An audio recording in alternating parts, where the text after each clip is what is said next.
Well, they were the first and earliest settlers here of the Coachella Valley. Japanese farmers arrived during the early 20th century to farm the land and provide food to the community.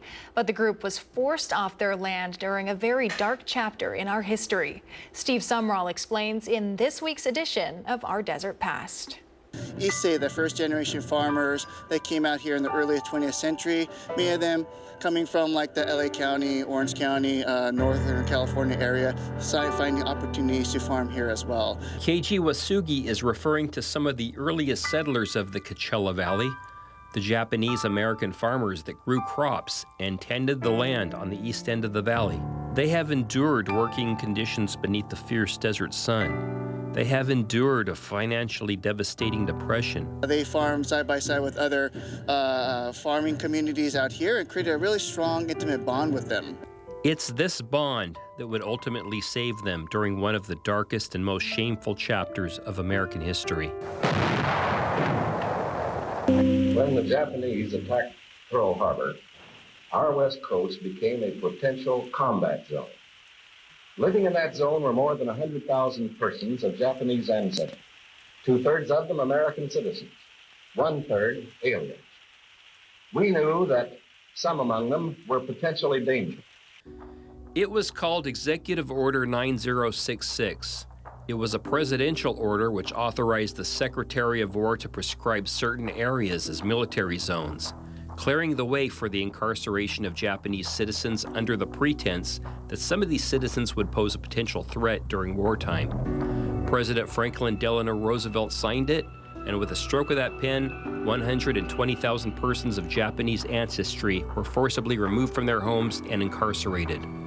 More than half of them were Americans.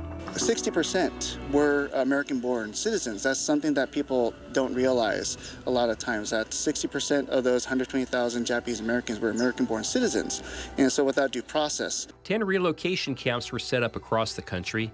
The East Valley farmers and their families were forced onto a bus and taken to the Poston internment camp located in southwestern Arizona. Most of them didn't have time to sell their property, didn't have time to set up arrangements so that their businesses can last during that time. That was when their neighbors and fellow farmers stepped up to help. But because of the strong connections of this community, many of the farmers, the residents, protected those farms. That's right. Neighboring farmers tended their crops and safeguarded their properties. But their greatest ally, believe it or not, was the local bank. The family's properties were held by banker William Westerfield.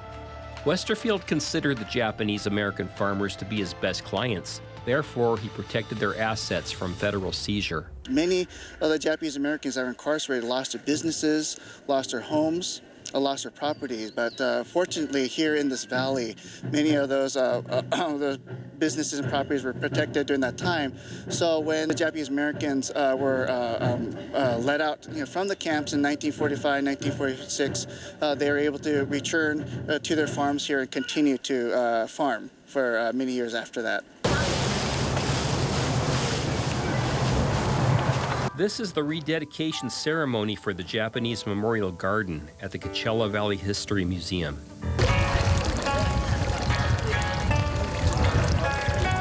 It enhances the original garden, which was dedicated in 1986 to the memory of the original Japanese pioneers who settled in the Coachella Valley and set up farming communities. Everything is so well placed, very nicely arranged.